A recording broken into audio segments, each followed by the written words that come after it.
I can still taste the champagne from that Manhattan restaurant where my sister Victoria thought she was about to humiliate me one last time.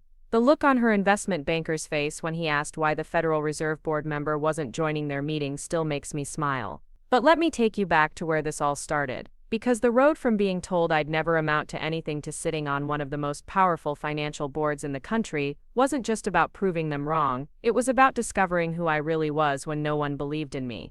Before we jump back in, tell us where you're tuning in from, and if this story touches you, make sure you're subscribed, because tomorrow I've saved something extra special for you. The Phoenix heat was unbearable that August evening when I made the mistake of sharing my dreams at our family dinner table. I remember the exact moment because the air conditioning had broken that morning, and we were all sitting around our dining room table in Scottsdale, sweat beading on our foreheads as we picked at Mom's famous chicken enchiladas. Victoria had just finished telling us about her latest internship at some prestigious investment firm in Manhattan, and Dad was beaming like she'd just discovered the cure for cancer. I'd been working up the courage for weeks to tell them about my plan. I wanted to study economics and finance, maybe work my way up in the banking world, eventually start my own investment consultancy. I'd been reading everything I could get my hands on about market trends, economic theory, even staying up late watching financial news instead of the reality shows my friends were obsessed with. I thought I was ready, I thought they'd be proud. I've been thinking about my future, I said, setting down my fork and trying to sound confident. I want to apply to ASU's business program. I think I could really make something of myself in finance. The silence that followed felt like it lasted forever. Victoria stopped mid-chew, a piece of chicken hanging from her fork as she stared at me with this incredulous expression. Mom put down her water glass so hard it made a sharp clink against the wooden table. But it was Dad who spoke first, and his words hit me like a punch to the stomach. "Rachel, sweetheart," he said, not even bothering to look up from his plate, "that's Victoria's world. You're more of a practical person, maybe look into something more realistic, like retail management or hospitality." Victoria swallowed her food and let out this laugh that sounded like nails on a chalkboard. "Seriously, Rachel, finance, you can barely balance your own checking account. Remember last month when you overdrafted buying those shoes?" My cheeks burned.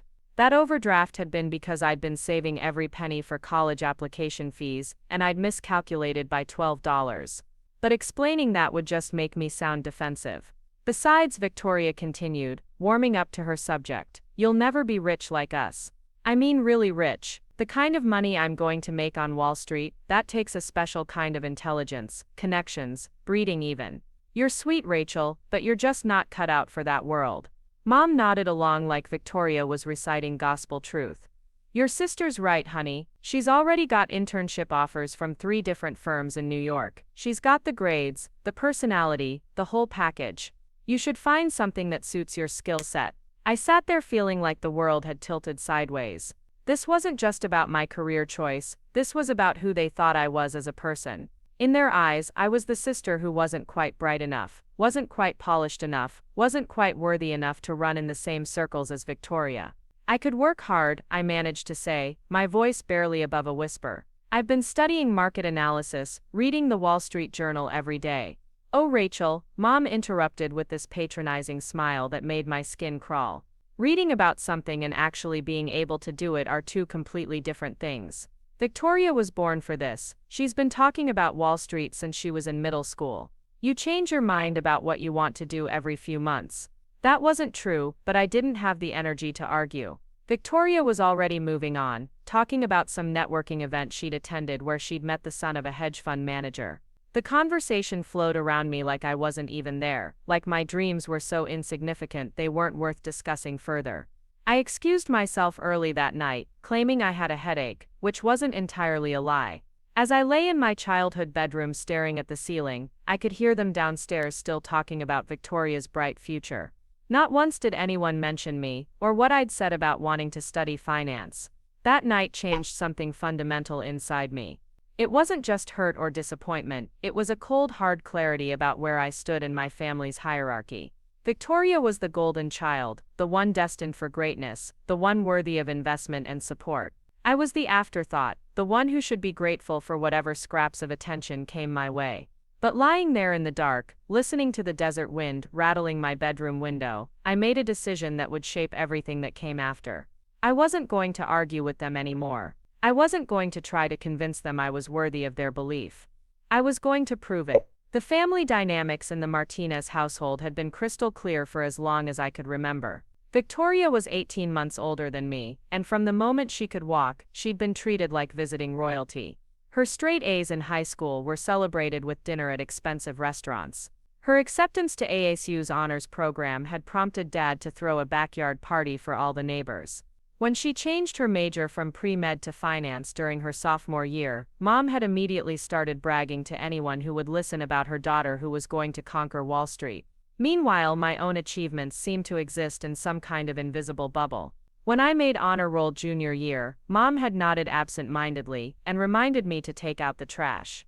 When I won second place in the state economics competition, Dad had said, "That's nice, sweetie," without looking up from his newspaper.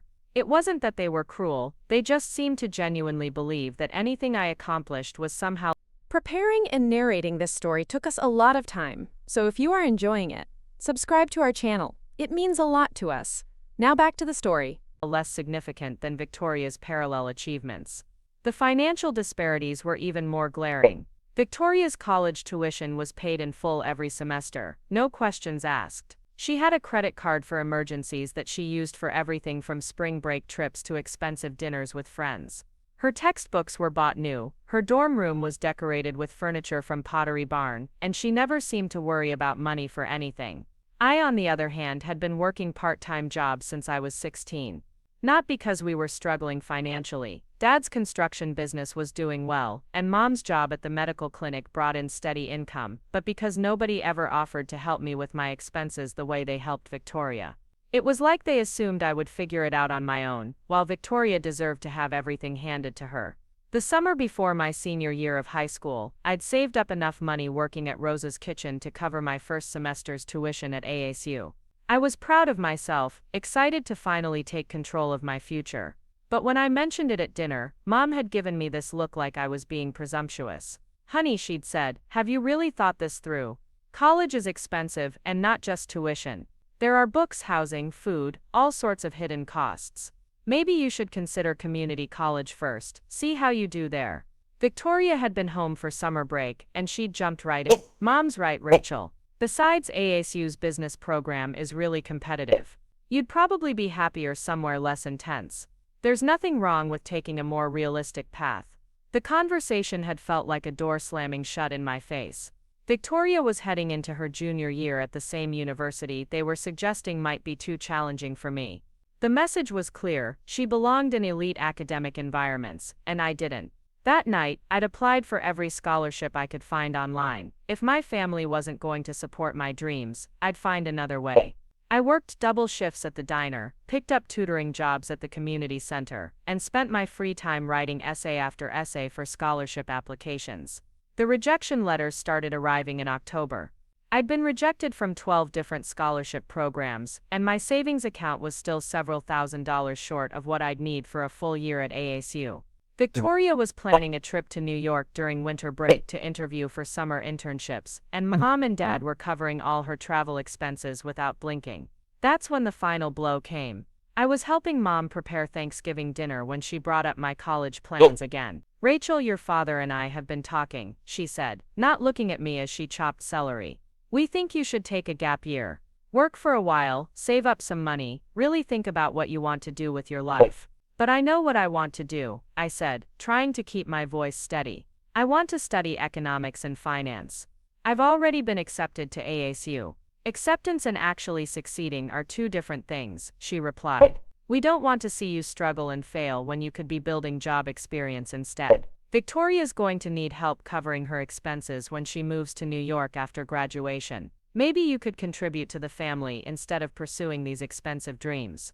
The words hit me like cold water. They wanted me to give up my education to help fund Victoria's post-graduation life in Manhattan.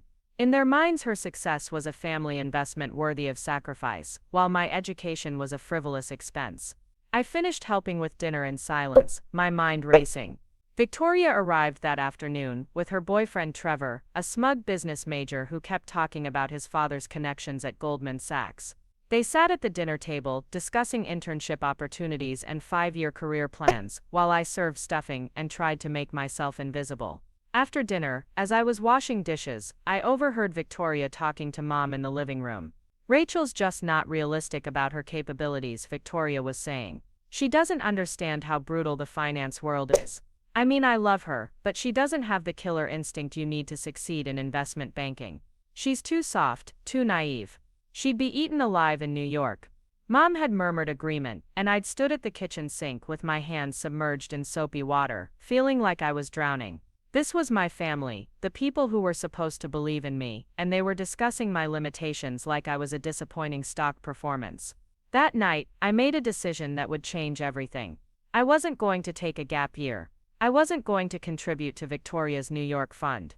I was going to find a way to pay for college myself, and I was going to prove every single one of them wrong about what I was capable of achieving. I just had no idea how difficult that journey would be, or how much it would cost me along the way. The Monday after Thanksgiving, I walked into Rosa's kitchen at 5 in the morning and asked Miguel, the owner, if I could pick up extra shifts. He looked at me with those kind eyes that had seen too many young people scrambling to make ends meet, and without asking questions, he handed me an apron and pointed toward the prep station. "You can work breakfast prep Monday through Friday," he said in his thick accent. 4:30 to 7:30, then you go to school. Weekends, you can work lunch rush if you want. But school comes first, Mia. Always school first. I nodded, even though school felt like a luxury I couldn't afford anymore. With my parents refusing to help with tuition and Victoria's future taking precedence over everything else, I was on my own in ways that felt both terrifying and liberating. For the first time in my life, no one else's opinion mattered. No one else's approval was required. It was just me, my determination, and the growing calluses on my hands from washing dishes in scalding water. The work was harder than anything I'd ever experienced. By 7:30 each morning, I'd already been on my feet for 3 hours, prepping vegetables, cleaning equipment, and helping the kitchen staff get ready for the breakfast rush. My hands smelled permanently of onions and bleach, and my back ached from bending over industrial sinks. But every morning, when Miguel handed me my cash payment, I felt something I'd never felt before: complete ownership of my future. High school became a strange double life. I'd rush from Rosa's kitchen to North Phoenix High, sometimes with flour still under my fingernails, and sit through AP Economics, while my classmates complained about being tired from staying up late watching Netflix. During lunch, while they talked about college visits and graduation parties, I'd be in the library researching scholarship opportunities or filling out financial aid forms. Victoria came home for winter break in December, full of stories about her semester abroad program in London and the internship offer she'd received from Meridian Capital Management. She'd brought gifts for everyone: expensive scarves from Harrods, fancy chocolates, a leather briefcase for Dad that probably cost more than I made in 2 weeks at the diner. "How's the job going, Rachel?" she asked one evening, her tone suggesting she was asking about a cute hobby rather than my lifeline to independence. "Still playing waitress." "She's working in the kitchen," I corrected. "And yes, it's going well." "That's sweet," she said, examining her manicured nails. "I mean, it's good to understand how regular people live, right? When I'm managing portfolios for high net worth clients, I'll have perspective on what it's like to work for hourly wages." Mom had laughed at that, like Victoria had made some brilliant observation about the working class. I'd excused myself to my room, where I spent the rest of the evening writing scholarship essays by the light of my desk lamp, trying to explain in 500 words, or less, why someone from my background deserved a chance at higher education. The rejection letters continued to arrive throughout the spring. Scholarship committees seemed to want either students with perfect grades and extensive extracurricular activities, or students from families with documented financial hardship. I fell into this strange middle ground, too poor to pay for college without help, but not poor enough to qualify for need-based assistance. My parents made too much money on paper, but they'd made it clear that money wasn't available for my education. April brought the final deadline for enrollment deposits, and I was still several $1,000s short of what I needed for freshman year.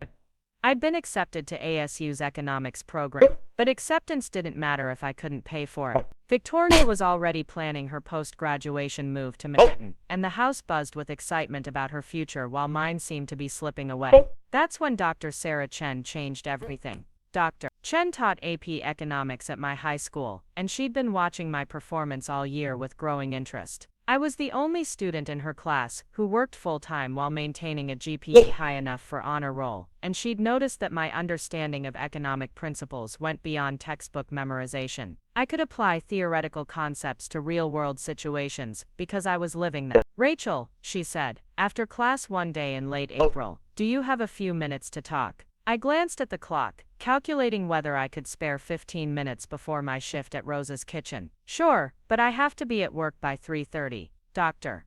Chen nodded and gestured toward her desk. "I've been thinking about your college plans. Have you considered starting at Phoenix Community College and then transferring to ASU after 2 years? My heart sank. Another adult suggesting the realistic path, the compromise that would save money but delay my dream. "I've thought about it," I said carefully, "but I really want to start at ASU. I've already been accepted to their program. I'm not suggesting community college because I doubt your ability," Dr. Chen said quickly. "Actually, it's the opposite. Phoenix Community College has one of the best economics programs in the state, and their transfer rates to ASU are excellent. But more importantly, they have a scholarship program specifically for students who demonstrate exceptional potential despite financial obstacles." She pulled a folder from her desk drawer and handed it to me. "The Patricia Williams Memorial Scholarship covers full tuition, books, and provides a stipend for living expenses. It's competitive, but I think you'd be a perfect candidate. The application is due next week." I opened the folder with trembling hands. The scholarship was specifically designed for students who'd overcome significant challenges while pursuing educational goals. Recipients were expected to maintain a high GPA while working part-time, and preference was given to students planning to transfer to a 4-year university. "Dr. Chen," I said, my voice barely steady, "why are you helping me?" She leaned back in her chair and smiled. "Because in 20 years of teaching, I've only met a handful of students who truly understand that education isn't something that's given to you. It's something you earn. You've been earning yours every morning at 4:30, when you get up for work, every night when you stay up late studying after a full day of school and employment. That kind of determination is rare, and it deserves support." That night, I filled out the scholarship application with more care than I'd ever put into anything. The essay questions asked about challenges I'd overcome, goals I hoped to achieve, and how I planned to use my education to contribute to my community. For the first time in months, I felt like someone was asking the right question. Not about my family's income or my SAT scores, but about my character and my commitment to my own future. I didn't tell my family about the scholarship application. Victoria was home for spring break, full of stories about her job offer from Meridian Capital and her plans to find an apartment in Manhattan's Upper East Side. Mom and Dad hung on her every word, asking about salary negotiations and benefits packages, treating her career launch like a family victory. Meanwhile, I continued my routine of early morning shifts at Rose's kitchen, full days at school, and late nights, filled with homework and college preparation. The scholarship committee would announce their decision in early May, just weeks before high school graduation. The waiting was excruciating. Every day I checked my email obsessively, looking for news that would either launch my future or force me to postpone it indefinitely. Victoria had already put a deposit down on her Manhattan apartment, and Mom had started planning a graduation party that seemed more like a celebration of Victoria's job offer than my high school completion. May 15th arrived on a Tuesday that started like any other. I was at Rose's kitchen before dawn, prepping vegetables for the breakfast rush, when my phone buzzed with an email notification. The subject line read Patricia Williams Memorial Decision Letter, and my hands shook so badly I could barely swipe to open it. "Congratulations, Rachel. We are pleased to inform you that you have been selected as this year's recipient of the Patricia Williams Memorial Scholarship." I read the first sentence 3 times before the words sank in. "Full tuition coverage for 2 years at Phoenix Community College. A monthly stipend for living expenses, and guaranteed transfer admission to ASU upon completion of my associate degree." Not only was my education funded, but I would graduate debt-free and ready to pursue my bachelor's degree without financial stress. Miguel found me crying behind the prep station 20 minutes later, still clutching my phone. "Mija, what's wrong?" he asked, his voice full of concern. "Nothing's wrong," I managed to say through tears that were equal parts relief and joy. "Everything's finally there." I didn't share the news at home that day. Victoria was in the middle of apartment hunting drama. Upset because the place she wanted required a cosigner and mom and dad were hesitating to commit to a Manhattan lease. The family's attention was completely absorbed by her transition to adult life, and I realized I didn't want their reaction to my scholarship. This victory was mine, earned through my own effort and sacrifice, and I wanted to savor it privately before exposing it to their judgment. Dr. Chen was waiting for me after economics class the next day, her face bright with anticipation. "Well," she asked, before I'd even reached her desk. "I got it," I said, and her smile was worth all the months of uncertainty. "Rachel, this is just the beginning," she said. "The Patricia Williams Scholarship has a remarkable track record. Past recipients have gone on to graduate from ASU Arizona State's Business School, even some Ivy League graduate programs. You're not just getting financial support, you're joining a network of people who understand what it means to fight for your education." She was right. The scholarship came with mentorship opportunities, networking events, and access to internship programs specifically designed for transfer students. For the first time since that disastrous family dinner, I felt like I had institutional support for my ambitions, rather than institutional barriers. I started making plans for my transition to college life. Phoenix Community College had a robust economics program, with professors who'd worked in banking, government policy, and private consulting. The coursework would be challenging enough to prepare me for upper-level classes at ASU, but the smaller class sizes would give me access to faculty mentorship that might not be available at a larger university. More importantly, the scholarship's living stipend meant I could reduce my hours at Rose's Kitchen without giving up my financial independence.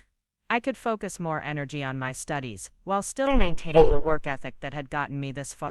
Victoria's graduation party took place on a Saturday evening in early June. The backyard was decorated with silver and gold balloons, and Mom had ordered a custom cake with "Congratulations, Victoria's future Wall Street star," written in elegant script. Neighbors, relatives, and family friends gathered to celebrate her transition from college to career, and the conversation buzzed with excitement about her Manhattan adventure. I helped serve drinks and clean up, watching from the periphery as Victoria basked in the attention. She wore a designer dress that probably cost more than my monthly scholarship stipend, and she moved through the party with the confidence of someone who'd never doubted that success was her birthright. "Where are you going to college, Rachel?" asked Mrs. Patterson, our next-door neighbor, as I refilled her wine glass. "Phoenix Community," I said, and watched her expression shift slightly, the way people's faces change when they realize they've asked the wrong question. "Oh," she said, clearly searching for something puzzled to say. "That's practical. Are you planning to transfer somewhere eventually?" "Yes, to ASU for my bachelor's degree in economics," I replied. "How nice," she said. But her attention had already shifted back to Victoria, who was holding court near the cake table, describing her job offer and apartment search to a circle of impressed relatives. Later that evening, after the last guest had left, and I'd finished loading the dishwasher, I sat in my bedroom and looked at the acceptance letter from Phoenix Community College that had arrived earlier that week. In 3 months, I'd be starting my freshman year, with full financial support, a clear transfer path to my dream program, and the knowledge that I'd earned every step of this journey myself. Victoria was upstairs packing for her move to New York, and I could hear her on the phone with friends, laughing about her new life, and the salary that would make her ridiculously rich within a few years. Her confidence was unshakable, built on a foundation of family support and institutional privilege that she'd never had to question. My confidence was different. It was built on early morning shifts, late-night study sessions, and the growing certainty that I could achieve anything I was willing to work for. I didn't need anyone to believe in me anymore, because I'd learned to believe in myself. And as I fell asleep that night, I knew that the journey ahead would be challenging, but it would be entirely my own. The summer before starting college passed in a blur of work and preparation. I continued picking up shifts at Rose's Kitchen, while taking a pre-calculus course at the community college to strengthen my math background. Victoria moved to Manhattan in July, and the house felt strangely quiet, without her constant presence, and the family's constant attention to her needs. Mom and Dad seemed almost surprised that I was actually following through with college plans. They'd gotten so used to thinking of me as the practical daughter, the one who would work her way through life, without academic pretensions, that my scholarship and enrollment seemed to catch them off guard. "Community college is a good choice," Dad said one evening over dinner. "You'll save money and still get an education. It's temporary," I reminded him. "I'm transferring to ASU after 2 years." He nodded absently, but I could tell he wasn't really listening. In his mind, community college was an endpoint, not a stepping stone. The idea that I might have the same academic ambitions as Victoria seemed beyond his imagination. August arrived with record-breaking heat and the excitement of new beginnings. I'd saved enough money to buy a used laptop, required textbooks, and school supplies. My scholarship covered tuition and provided the living stipend, but I wanted to maintain some financial independence through part-time work. The night before my first day of college, I called Victoria to let her know classes were starting. She was busy with orientation activities at Meridian Capital, full of stories about office politics and client meetings. Community college, she said, but I mentioned my start date. Well, everyone has to start somewhere, right? I'm sure you'll do fine in your little economics classes. Her condescension stung, but it also solidified my resolve. She still saw me as the little sister playing at academic success, not as a serious student with serious goals. That perception would change, but it would take time and undeniable evidence of my capability. My first economics professor at Phoenix Community College was Dr. James Rodriguez,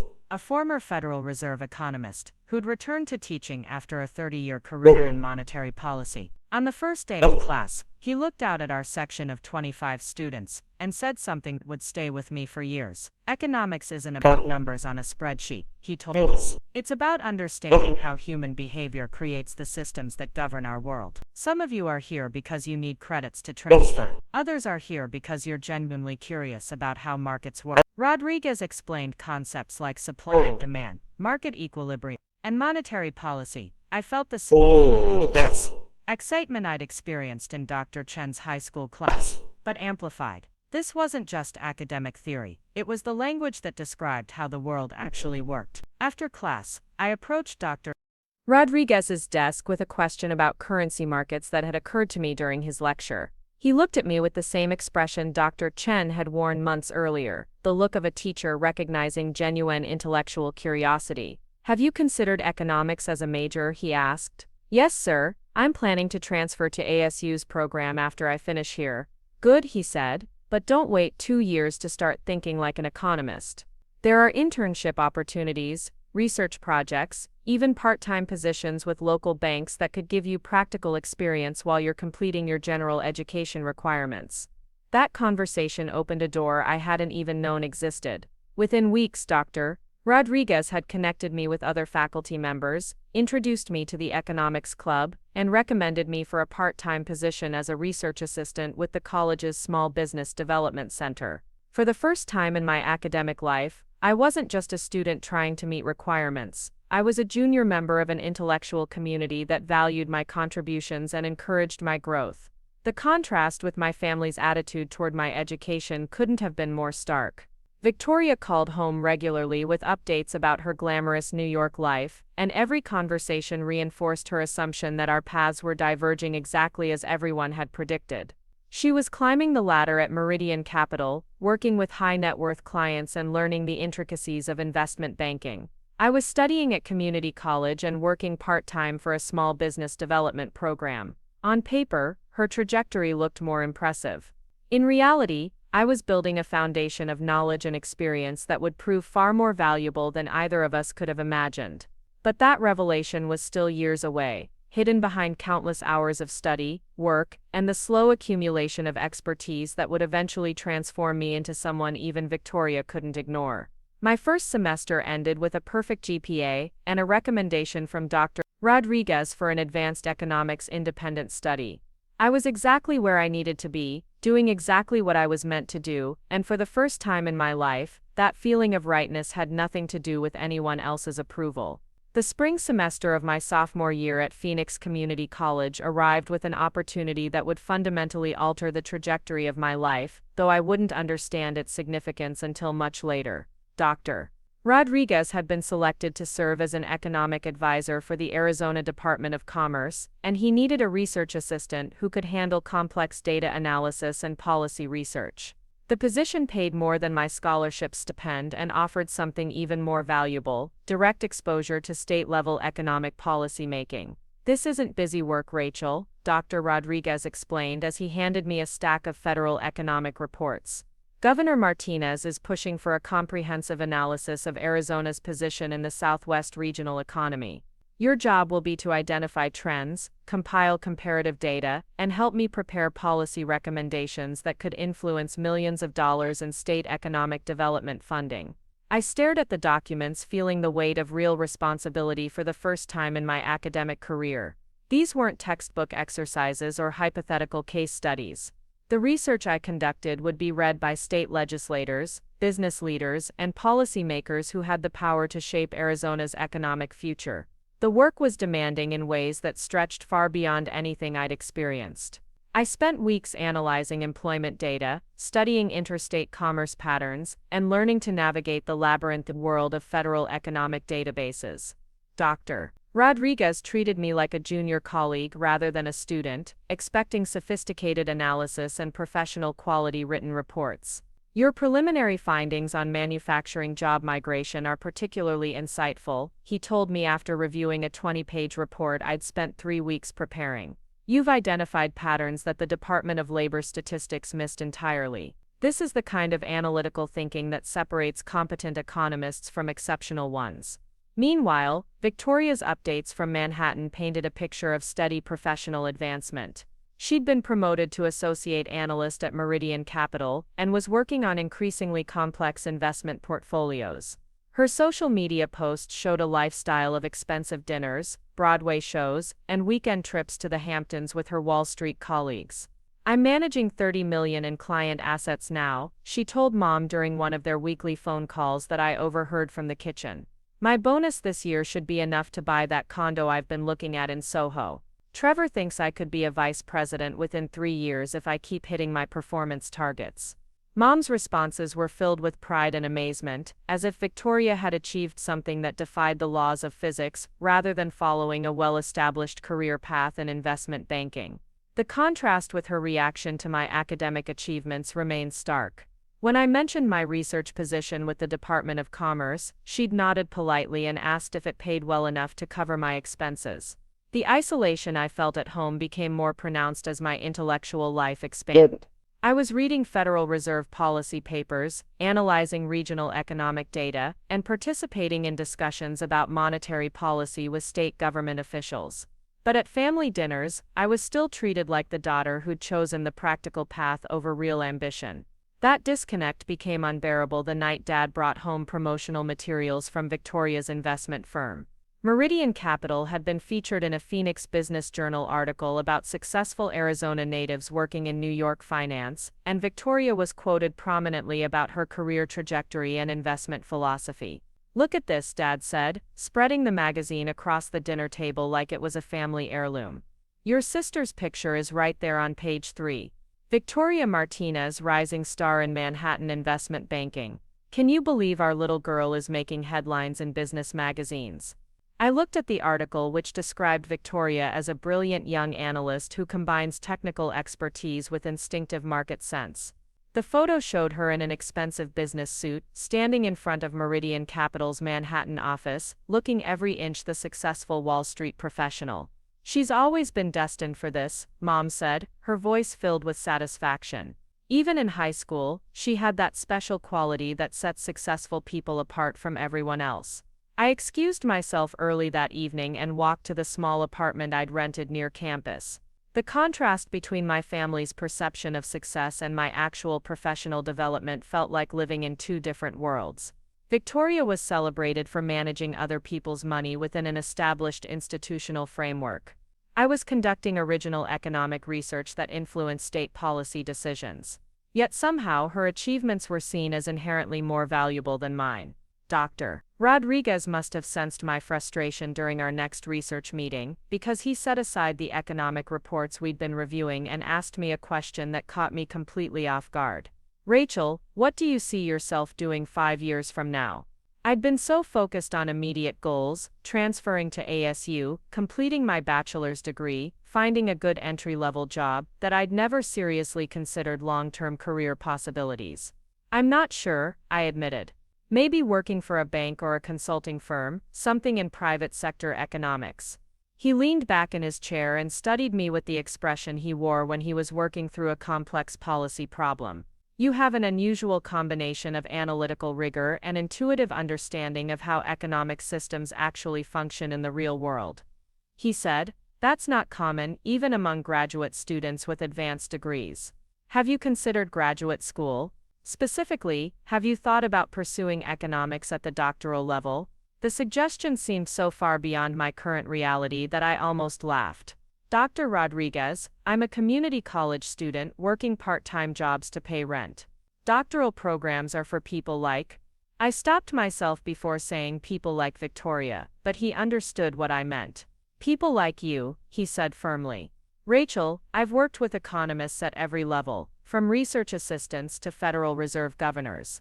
You have the intellectual capacity and work ethic to succeed at the highest levels of the profession. The question isn't whether you're capable, it's whether you're willing to commit to the path." That conversation planted a seed that would grow slowly over the following months. Graduate school had never seemed like a realistic possibility, because it represented a level of academic ambition that felt incompatible with my family's expectations and my own financial limitations. But Dr. Rodriguez's confidence in my abilities forced me to reconsider what might be possible if I was willing to work for it.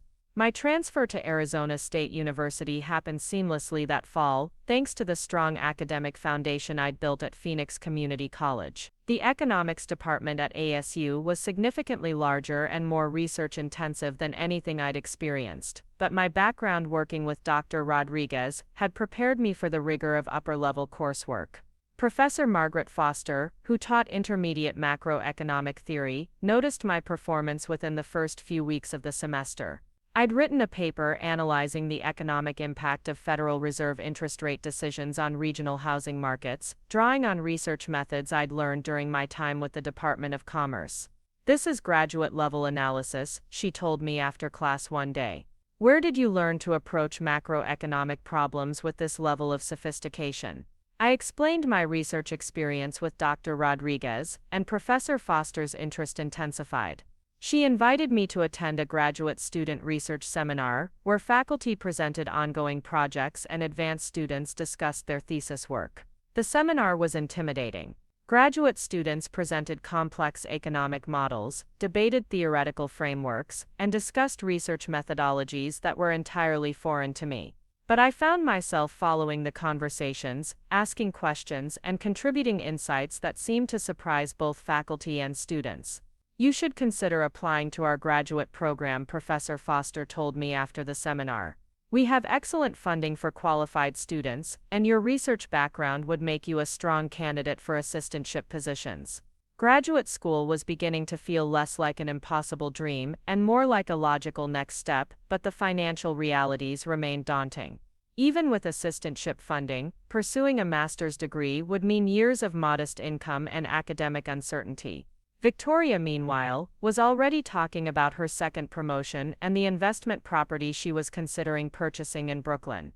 The Thanksgiving break of my junior year brought these contrasts into sharp focus. Victoria came home for the holiday full of stories about her expanding responsibilities at Meridian Capital. She'd been assigned to work with ultra-high net worth clients, managing portfolios worth hundreds of millions of dollars.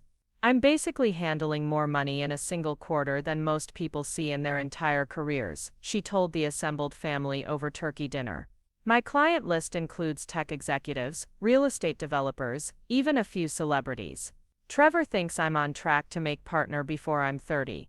The conversation flowed around her career achievements while I sat quietly, thinking about the graduate school applications I'd been working on in secret. I decided to apply to economics programs at several universities, including some highly competitive ones that seemed like long shots given my community college background. "What about you, Rachel?" asked Uncle Frank, Mom's brother who'd driven down from Flagstaff for the holiday. "How are your studies going?" "They're going well," I said. "I'm maintaining a high GPA and working on some interesting research projects." "That's nice," he said, but his attention immediately returned to Victoria, who was describing a conference she'd attended where Warren Buffett had been a keynote speaker. After dinner, I helped clean up while Victoria held court in the living room, showing family members pictures from her Manhattan lifestyle. The disparity in attention and interest felt familiar, but no longer painful. I'd learned to find validation from professors, mentors, and my own achievements rather than seeking it from family members who couldn't see beyond their preconceived notions about my capabilities. The spring semester brought news that would change everything. I'd been accepted to the University of Chicago's economics graduate program with full funding and a research assistantship. The acceptance letter arrived on a Tuesday afternoon, and I read it 3 times before the reality sank in.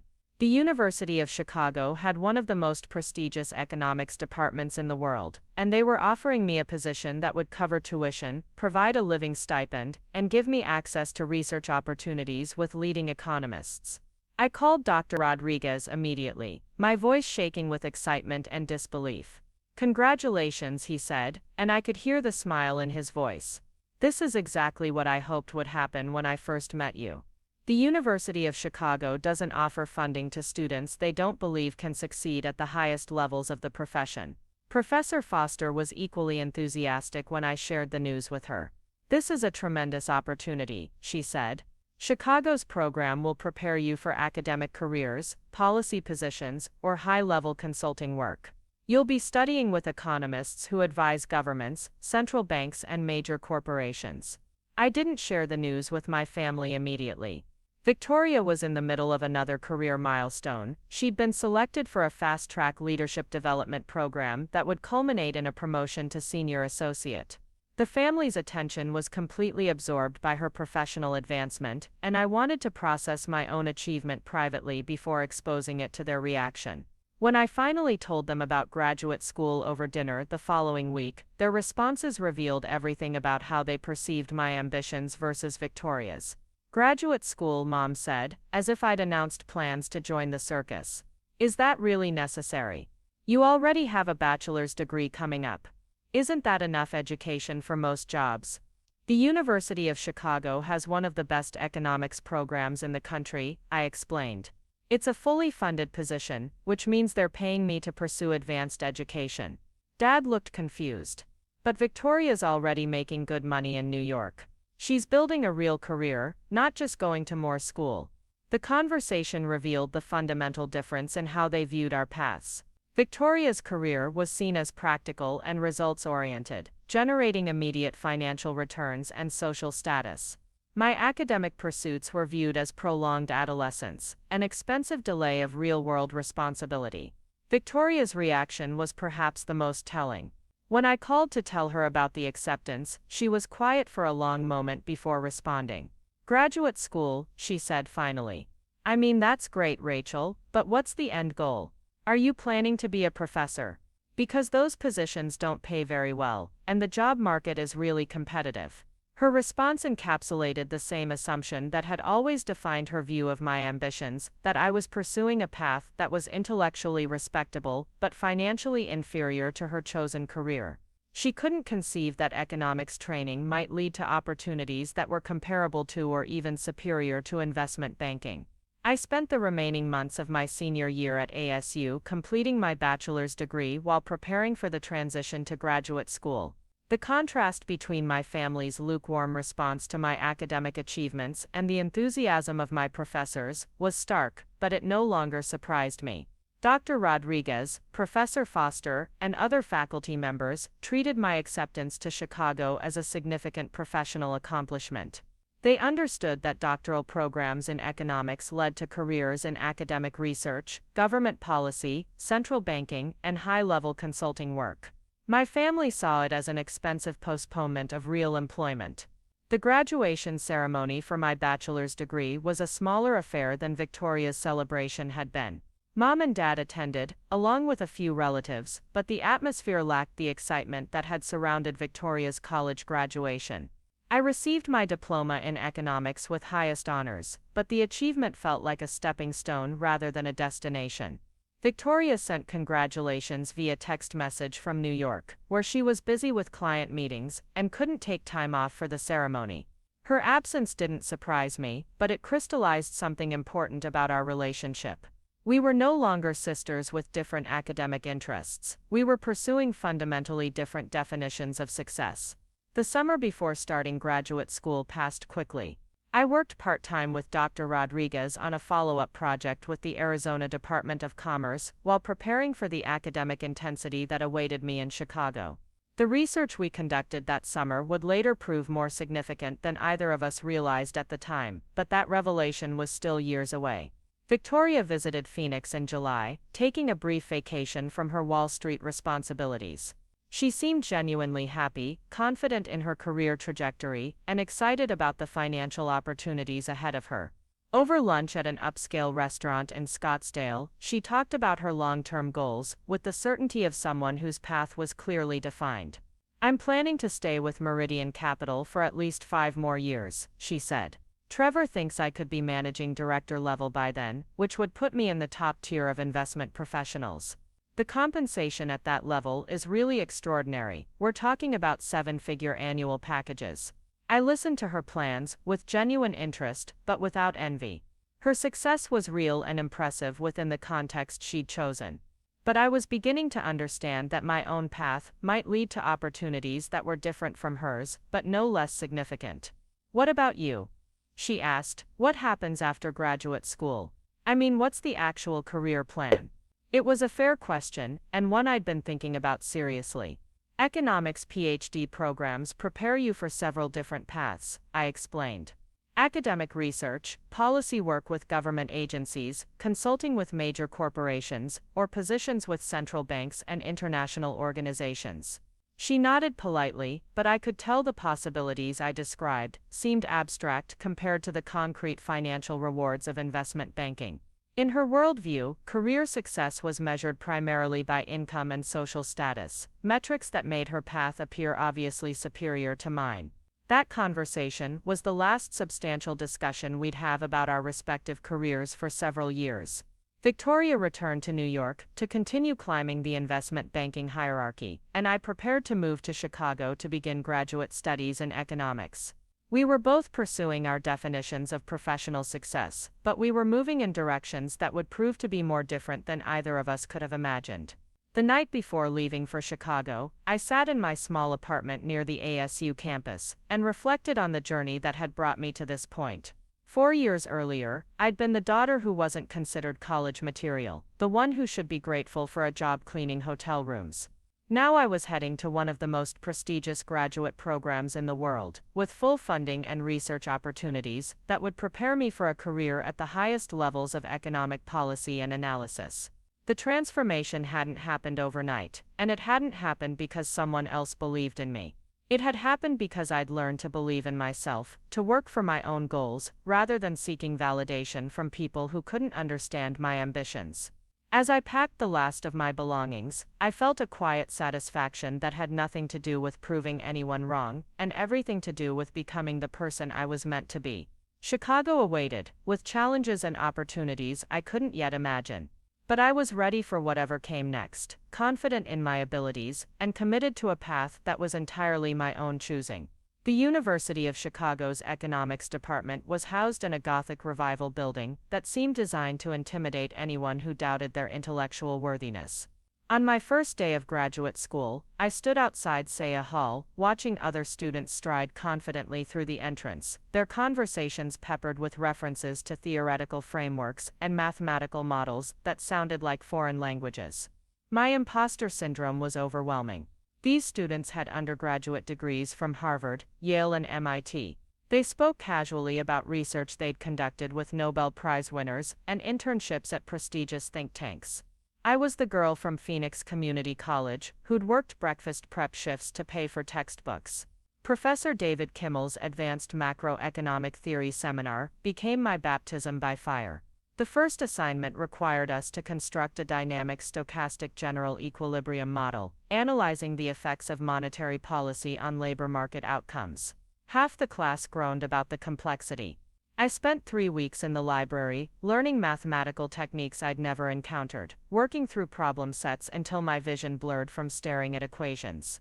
When Professor Kimmel returned our graded assignments, mine came back with a note that would fundamentally alter my academic trajectory. "Exceptional work. Your intuitive grasp of policy implications, combined with rigorous mathematical analysis, suggests remarkable potential. Please see me during office hours." The meeting that followed opened doors I hadn't known existed. Professor Kimmel had spent 15 years as a senior economist with the Federal Reserve Bank of Chicago before returning to academia. His research focused on monetary policy transmission mechanisms, and he was looking for graduate students who could contribute to projects that had direct policy implications. Your background is actually an advantage, he told me when I expressed anxiety about my non-traditional academic path. You understand how economic policies affect real people and real businesses, because you've lived those experiences. Most of my students have theoretical knowledge without practical context. You have both. Within months I was working as Professor Kimmel's research assistant on a project examining the effectiveness of unconventional monetary policy tools during economic downturns. The research would eventually be published in the American Economic Review and cited in Federal Reserve policy papers, but at the time, I was simply grateful for the opportunity to contribute to work that mattered. My second year brought an opportunity that would prove career-defining. The Federal Reserve Bank of Chicago offered summer internships to exceptional graduate students, and Professor Kimmel recommended me for a position in their monetary policy research division. The competition was fierce, with applicants from every top economics program in the country. The interview process was grueling. I spent a full day presenting research findings to senior economists, defending my analytical methods, and answering questions about complex policy scenarios. The final interview was with Dr. Patricia Williams, the bank's director of monetary policy research, whose reputation for brilliance was matched only by her reputation for demanding perfection from her staff. Your academic record is impressive, Dr. Williams said, reviewing my transcript, but what I find most interesting is your research on regional economic development with the Arizona Department of Commerce. Tell me how that experience shapes your understanding of monetary policy transmission at the local level. For the next hour, we discussed the mechanisms by which Federal Reserve decisions affected employment, investment, and economic growth in different geographic regions. Dr. Williams challenged every assertion I made, pushed me to defend my conclusions, and tested the limits of my knowledge. When the interview ended, I felt both intellectually exhausted and exhilarated. 2 weeks later, the acceptance letter arrived. I would spend the summer working in the heart of American monetary policy, contributing to research that would influence decisions affecting the entire national economy. The position came with a stipend that was more than I'd ever earned in a year of part-time jobs, and access to economic data and research resources that were unavailable anywhere else. Victoria's reaction to my internship news was telling. I called her from my small graduate student apartment in Chicago, expecting some measure of sisterly pride in my achievement. The Federal Reserve, she said, after a pause. That's like government work, right? What does that pay? I mean, compared to private sector positions. I explained that the internship was unpaid except for the modest stipend, that the experience and connections were invaluable for anyone interested in monetary policy or central banking careers. Well, that's nice, she said, her tone suggesting she found my enthusiasm somewhat naive. I just got promoted to senior associate at Meridian. My bonus this year will probably be more than most government economists make in their entire salary. But I'm sure the Fed internship will be educational. Her response no longer surprised me. Victoria measured professional success primarily through immediate financial compensation, while I was building expertise and credentials that would open doors she couldn't even imagine. Our definitions of achievement had diverged so completely that we were essentially speaking different languages. The summer at the Federal Reserve was transformative. I worked alongside economists who advised on interest rate decisions that affected millions of people. My project involved analyzing the effectiveness of quantitative easing programs, research that required sophisticated econometric modeling, and deep understanding of financial markets. Dr. Williams became an unexpected mentor. She'd risen through the ranks of central banking through a combination of intellectual rigor and political acumen that I found both inspiring and intimidating. Our weekly meetings became master classes in policy analysis, research methodology, and the practical realities of economic decision-making at the highest levels. Rachel, she told me, during one of our discussions, you have an unusual combination of theoretical knowledge and practical insight. That's rare in this field, and it's valuable. Have you thought seriously about a career in central banking? The question caught me off guard. I'd been focused on completing my PhD and finding an academic position, but Dr. Williams was suggesting possibilities I'd never seriously considered. Central banking positions require advanced degrees and extensive research experience, she continued. But they also offer opportunities to shape monetary policy, influence economic outcomes, and work at the intersection of theory and practice. It's not a path for everyone, but it might be perfect for someone with your background and interests. That conversation planted another seed that would grow slowly over the following years. Central banking represented the highest levels of economic policy making, positions typically reserved for economists with impeccable credentials and proven track records. The idea that someone like me might eventually qualify for such roles seemed almost fantastical, but Dr. Williams' confidence in my potential was impossible to dismiss. My third year of graduate school brought the opportunity to conduct independent research that would form the basis of my doctoral dissertation. I chose to examine the regional economic effects of Federal Reserve policy decisions, building on the work I'd begun during my internship. The project required analyzing decades of economic data from multiple sources, constructing complex econometric models, and developing new methods for measuring policy transmission mechanisms. Professor Kimmel served as my dissertation advisor, but the project attracted attention from economists across the university and beyond. My preliminary findings suggested that Federal Reserve policies had significantly different effects in different regions of the country, a conclusion that challenged conventional wisdom about monetary policy transmission. This research could influence how the Federal Reserve thinks about policy implementation, Professor Kimmel told me after reviewing my draft chapters. You're not just documenting regional differences, you're providing a theoretical framework for understanding why those differences occur and how policymakers might account for them. Meanwhile, Victoria's career continued its upward trajectory.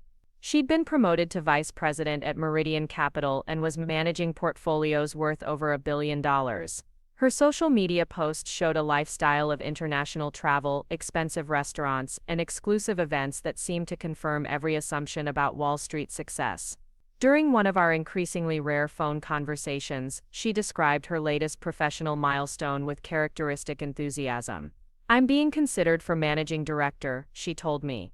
"Trevor thinks I'm the youngest candidate they've ever seriously evaluated for that level. The compensation package would be insane. We're talking about total annual compensation in the low seven figures." Her success was genuinely impressive, and I told her so. But I also found myself thinking about the different kinds of impact our careers were having. Victoria was helping wealthy clients become wealthier through sophisticated investment strategies. I was conducting research that might influence monetary policy decisions affecting hundreds of millions of people. Neither path was inherently superior, but they represented fundamentally different approaches to professional achievement and social contribution. Victoria had chosen a career that maximized personal financial rewards within existing systems. I was working toward a career that might help shape those systems themselves. My dissertation defense took place on a cold February morning in my 5th year of graduate school. The examining committee included Professor Kimmel, Dr. Williams from the Federal Reserve, and 3 other distinguished economists whose work I'd studied throughout my program. The defense lasted 3 hours, during which I presented my research findings, answered detailed questions about my methodology, and defended my conclusions against sophisticated critiques. When the committee asked me to step outside while they deliberated, I felt the same mixture of anxiety and exhaustion that had characterized every major academic milestone. 20 minutes later, Professor Kimmel emerged with a smile that told me everything I needed to know. "Congratulations, Dr. Martinez," he said. "Your committee was unanimous in their approval. More importantly, Dr. Williams has a proposition for you." The proposition was a postdoctoral research position with the Federal Reserve Bank of Chicago, a 2-year appointment that would allow me to continue my research while gaining practical experience in monetary policy analysis. The position came with a substantial salary increase and the possibility of permanent employment with the Federal Reserve System. I accepted immediately, knowing that the opportunity represented everything I'd worked toward since that first economics class at Phoenix Community College. I was joining the institution responsible for American monetary policy as a professional economist, not as a student or intern. The news of my PhD completion and Federal Reserve appointment reached my family through a brief phone call I made from my apartment the evening after my defense. Mom's response was predictably lukewarm. That's nice, honey, she said. So you're finally done with school. What kind of salary does the Federal Reserve pay? Victoria's been telling us about her latest promotion. She's making more money than your father and I ever dreamed of. Dad's reaction was equally telling. Government work, he said, as if that explained everything. Well, at least it's steady employment. Victoria's in private business, which is where the real money is, but government jobs have good benefits. Their responses no longer hurt me the way they once had. I'd learned to find validation from professional accomplishments rather than family approval, and my sense of self-worth was no longer dependent on their recognition of my achievements. Victoria's congratulations came via text message. Congrats on finishing school. What's next? Government salary probably isn't great, but at least you'll have job security.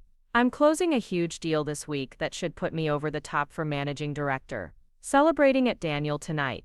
The contrast between her immediate financial rewards and my longer-term professional trajectory was stark, but I no longer viewed it as a competition. We'd chosen different paths based on different values and different definitions of success. My first years as a Federal Reserve economist were both challenging and rewarding. I contributed to policy research that influenced interest rate decisions, participated in meetings with senior Fed officials, and published papers that were cited by policymakers around the world. The work was intellectually demanding, but also deeply satisfying in ways that went beyond personal achievement.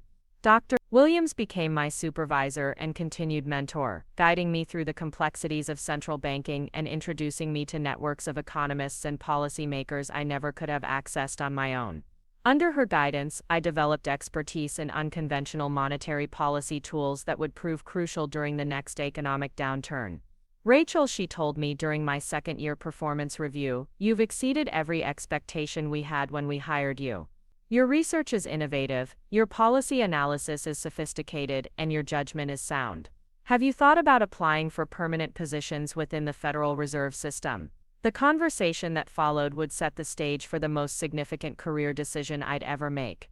Dr. Williams explained that the Federal Reserve Board of Governors in Washington was looking for economists with my specific expertise to join their monetary policy research division. The position would involve direct participation in policy-making processes, including preparation of materials for Federal Open Market Committee meetings. This isn't just another research position, she emphasized. Board economists work directly with governors and regional bank presidents. Your research would inform decisions that affect the entire global economy. It's the kind of opportunity that comes along maybe once in a career. The application process was extensive, involving multiple interviews, presentations to senior Fed officials, and comprehensive reviews of my research record. The competition included economists from the most prestigious universities and central banks in the world. But my combination of academic credentials, practical policy experience, and specialized expertise in regional monetary policy transmission made me a strong candidate. 6 months later, I received the offer that would transform my professional life completely. The Federal Reserve Board of Governors wanted me to join their staff as a senior economist specializing in monetary policy research and analysis. The position came with a substantial salary increase, relocation assistance to Washington, D.C., and the kind of professional prestige that opened doors throughout the economics profession. More importantly, the position would place me at the center of American monetary policy making, working directly with Fed governors and contributing to decisions that affected economic conditions for hundreds of millions of people. It was the kind of career achievement that exceeded even my most ambitious dreams from graduate school. I accepted the position immediately, knowing that it represented the culmination of everything I'd worked towards since that first conversation with Dr. Rodriguez about graduate school possibilities. From Phoenix Community College to the Federal Reserve Board of Governors was a journey that would have seemed impossible to the girl who'd been told she wasn't college material. The transition to Washington happened quickly. I found an apartment near DuPont Circle, close enough to the Fed's headquarters that I could walk to work through the heart of the nation's capital. My first day on the job was both overwhelming and exhilarating, as I realized I was now part of the institution responsible for managing the world's most important currency and largest economy. My new colleagues were among the most accomplished economists in the world, people whose research I'd studied throughout graduate school and whose policy recommendations influenced global financial markets. Yet I found that my unconventional background and practical experience gave me perspectives that complemented their more traditional academic training. Within months, I was contributing to policy research that would be presented to the Federal Open Market Committee, the group responsible for setting American interest rates. My analysis of regional economic conditions became a regular component of the briefing materials prepared for Fed governors, and my research on unconventional monetary policy tools was cited in official Fed communications. The work was demanding but intellectually satisfying in ways I'd never experienced. Every research project had direct policy implications, every analysis contributed to decisions that affected real economic outcomes for real people. I was no longer just studying economics, I was helping to make economic policy at the highest levels of government. Victoria's reaction to my Federal Reserve appointment was perhaps the most revealing response I'd received from my family in years. When I called to tell her about the position, there was a long pause before she responded. "The Federal Reserve Board," she said slowly. "In Washington, that's actually pretty impressive, Rachel. I mean, those are serious positions. What kind of salary are we talking about?" For the first time in our adult relationship, Victoria seemed genuinely curious about my career, rather than dismissive of it. When I mentioned that Fed economists at my level typically earn salaries comparable to senior positions in private finance, her interest intensified. "I had no idea government economists made that kind of money," she admitted. "And you're working on actual monetary policy, like stuff that affects interest rates and economic conditions?" The conversation continued for over an hour, the longest substantive discussion we'd had about careers since college. Victoria asked detailed questions about my research, my responsibilities, and my long-term career prospects within the Federal Reserve System. For the first time, she seemed to understand that my path had led to opportunities that were comparable to her own achievements in investment banking. My parents' response was more subdued but reflected a growing awareness that my career had exceeded their expectations. Dad seemed particularly impressed by the prestige associated with Federal Reserve positions, while Mom was curious about the job security and benefits that came with senior government positions. "We always knew you were smart," Mom said during one of our conversations, "but we never imagined you'd end up in such an important position. The Federal Reserve, that's like being part of the government's economic leadership." Their newfound respect for my career was gratifying but no longer necessary for my sense of professional satisfaction. I'd learned to derive fulfillment from the work itself and from the recognition of colleagues who understood the significance of my contributions to monetary policy research. My third year with the Board of Governors brought an opportunity that would have seemed fantastical to anyone who'd known me during my community college days. Governor Michelle Thompson, one of the 7 members of the Federal Reserve Board, was leaving to become president of a major regional bank. Her departure created an opening for a new governor, a position that required presidential nomination and Senate confirmation. The process of selecting Federal Reserve governors is typically opaque, involving consultations between the White House, Senate leadership, and current Fed officials. Candidates are usually drawn from the ranks of distinguished academic economists, former central bankers, or experienced financial sector executives. But my research on regional monetary policy transmission had attracted attention at the highest levels of the Fed system. My analysis had been cited in congressional testimony, referenced in academic papers by prominent economists, and incorporated into policy frameworks used by multiple regional Fed banks.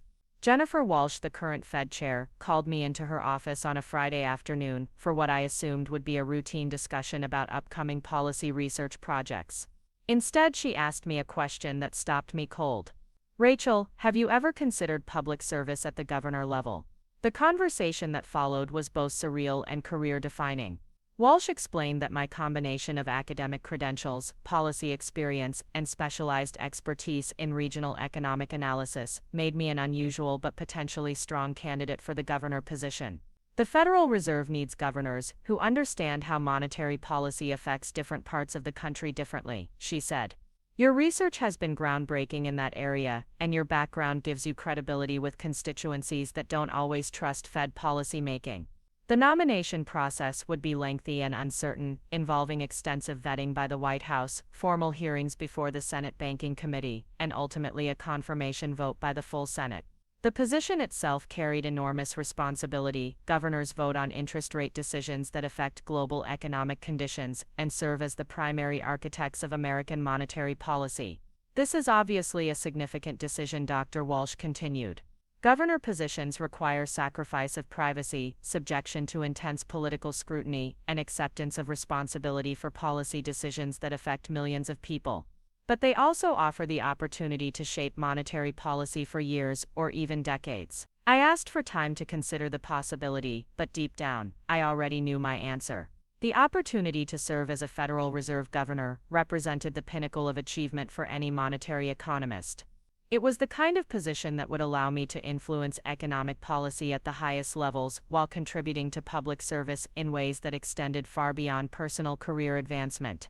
The nomination process took 8 months, during which my background, research record, and policy positions were scrutinized by White House staff, congressional investigators, and financial industry representatives.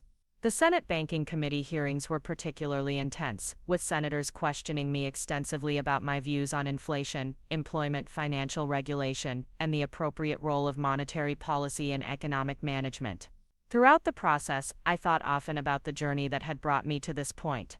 From the girl who'd been told she wasn't college material to a nominee for one of the most powerful economic policy positions in the world, it was a transformation that exceeded even my most ambitious dreams.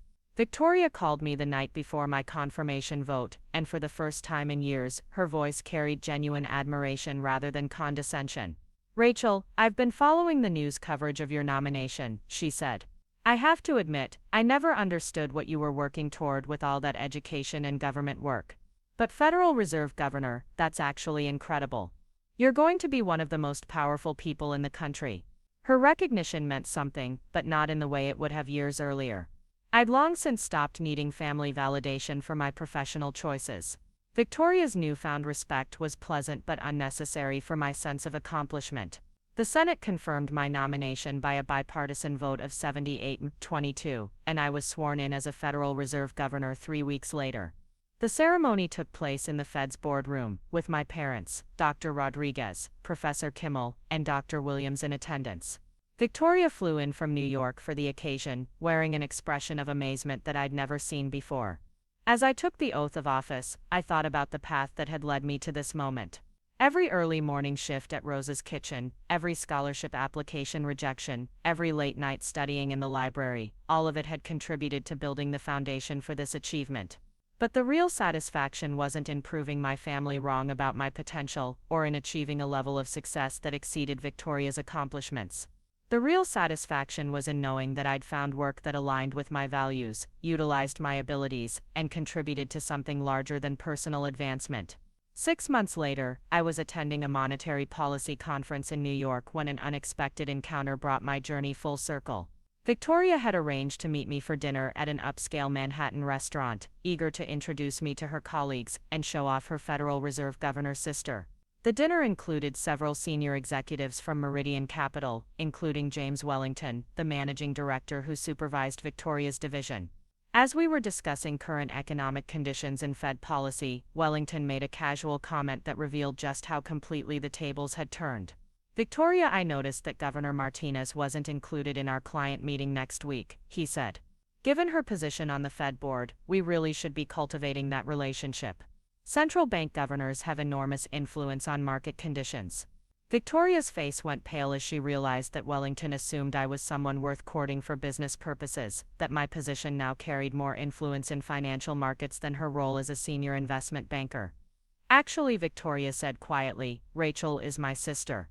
Wellington's expression shifted dramatically as he processed this information. "Your sister is a Federal Reserve Governor." "Victoria, why didn't you tell us? We should have invited Governor Martinez to speak at our annual client conference. Do you think she'd be interested in consulting opportunities?" The conversation continued with Wellington treating me as the more important person at the table, seeking my views on monetary policy, and asking whether I might be available for speaking engagements or advisory roles. Victoria sat silently, watching her Wall Street colleagues defer to her little sister, who'd once been told she'd never be rich like them. As the evening ended and we said our goodbyes, Victoria walked with me toward my hotel. The streets of Manhattan hummed with the energy of global finance, but for the first time, I was the one who belonged there more than she did. "I owe you an apology," Victoria said, as we stopped outside my hotel. "For years I thought you were choosing the safe path, the easy way out. I never understood that you were building something bigger than what I was doing." Her words were generous, but they came too late to change anything fundamental about our relationship. I'd learned long ago that my worth wasn't determined by her approval or anyone else's recognition. "You don't owe me anything," I said. "We both chose paths that made sense for us. You built a successful career in finance, and I built a career in public service. Neither choice was wrong." As I watched Victoria disappear into the Manhattan night, heading back to her world of private wealth and personal achievement, I felt a profound sense of peace about the choices I'd made. The girl who'd once been dismissed as not being rich material had become someone who could influence the economic conditions that affected the entire world. But the real victory wasn't in exceeding Victoria's success or proving my family wrong about my potential. The real victory was in discovering who I was meant to be and having the courage to become that person, regardless of what anyone else thought was possible. The Federal Reserve Board of Governors building stands like a fortress of economic power on Constitution Avenue, its neoclassical facade hiding some of the most consequential decision-making in the global economy. Walking through those imposing doors for my first day as a senior economist felt surreal, like I was stepping into a world that had existed only in textbooks and academic papers throughout my educational journey. My new office was on the third floor, with windows overlooking the National Mall. The view reminded me daily that the work we conducted here affected not just abstract economic indicators, but the lives and livelihoods of hundreds of millions of Americans. Every research memo, every policy analysis, every econometric model had the potential to influence decisions that rippled through global financial markets. The transition from regional Federal Reserve Bank to the Board of Governors was more dramatic than I'd anticipated. In Chicago, I'd been working on important research, but at a remove from the actual policy-making process. Here my analysis was incorporated directly into briefing materials for Fed governors, and my research findings were discussed in meetings that determined interest rate policies affecting the entire world economy. Dr. Sandra Mitchell, the Fed's Director of Monetary Affairs, became my immediate supervisor, and proved to be both demanding and supportive in ways that pushed my analytical capabilities to new levels. She'd spent 20 years in central banking, rising through positions at regional banks before joining the board staff, and her understanding of policy implementation was encyclopedic. "Rachel, your background gives you a unique perspective on how monetary policy actually transmits through different economic regions," she told me during my first week. "Most economists here have never worked outside academic or policy circles. They understand theory perfectly but sometimes miss practical implications that seem obvious to someone with your experience." She was right. My unconventional path from community college through graduate school had given me insights into how economic policies affected real people in real communities. While my colleagues could construct sophisticated mathematical models predicting aggregate economic outcomes, I understood viscerally how interest rate changes affected small business owners, working families, and regional employment patterns. This perspective became particularly valuable during my second year at the board, when the economy began showing signs of strain that would eventually develop into a significant recession. My research on regional economic indicators provided early warning signals that traditional macroeconomic models were missing, and my analysis became increasingly important to Fed officials, trying to understand the scope and severity of emerging problems. Victoria's career was also evolving, though in directions that brought new challenges alongside continued financial success. She'd been promoted to managing director at Meridian Capital, achieving the seven-figure compensation package she'd long pursued. But the responsibilities that came with that level of success were taking their toll in ways that became apparent during our occasional conversations. "The pressure is insane," she admitted during one of our phone calls. "I'm managing relationships with clients who have hundreds of millions at stake, and every decision I make affects their wealth portfolios. The hours are brutal, and I can't remember the last time I took a real vacation. But the money is incredible, so I guess it's worth it." Her tone suggested she was trying to convince herself as much as me. The Victoria I spoke with now seemed exhausted in ways that went beyond physical fatigue. She'd achieved everything she'd set out to accomplish in terms of financial success and professional status, but the cost was becoming increasingly apparent. Meanwhile, my own career was entering a phase that I never could have imagined during those early days at Phoenix Community College. Dr. Mitchell had recommended me for inclusion in the Fed's most sensitive policy research projects, including analysis of unconventional monetary policy tools that might be necessary during severe economic downturns. "Your work on regional transmission mechanisms has implications for how we think about quantitative easing and forward guidance," she explained during one of our weekly meetings. If Fed policies affect different parts of the country differently, that has major implications for how we design and implement unconventional policy measures. The research I was conducting was no longer academic exercise, it was contributing to the Fed's preparation for policy responses that might be necessary if economic conditions deteriorated significantly. My analysis was being read by Fed governors, incorporated into strategic planning documents, and used to develop policy frameworks that could be implemented during crisis conditions. The irony wasn't lost on me. While Victoria was managing investment portfolios for wealthy clients, I was helping to develop the monetary policy tools that would shape economic conditions for the entire country. Her work generated substantial personal income but had limited broader impact. My work paid modestly by comparison, but had the potential to influence the economic welfare of hundreds of millions of people. The economic downturn that had been building gradually suddenly accelerated, creating the kind of crisis conditions that required immediate and dramatic policy responses. The Fed's Federal Open Market Committee was meeting more frequently, and the research my team provided was being used to inform decisions about interest rates, asset purchases, and forward guidance communications.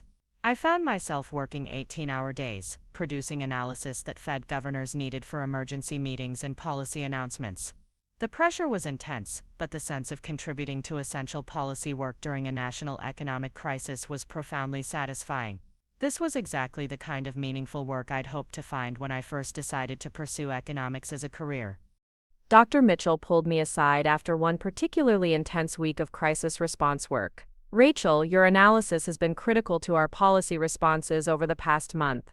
The governors have specifically mentioned the quality and timeliness of your research. I think it's time to have a conversation about your long-term career trajectory. What followed was a discussion that would fundamentally alter my professional prospects. Mitchell explained that Fed governors had taken notice of my work and were considering me for promotion to a senior staff position that would involve direct participation in FOMC meeting preparation and policy implementation. This isn't just another research position, she emphasized.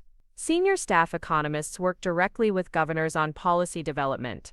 You'd be in the room when major decisions are made, and your analysis would have direct input into policy choices that affect global economic conditions. The promotion would also come with a substantial salary increase that would finally put my compensation in the same range as senior positions in private finance.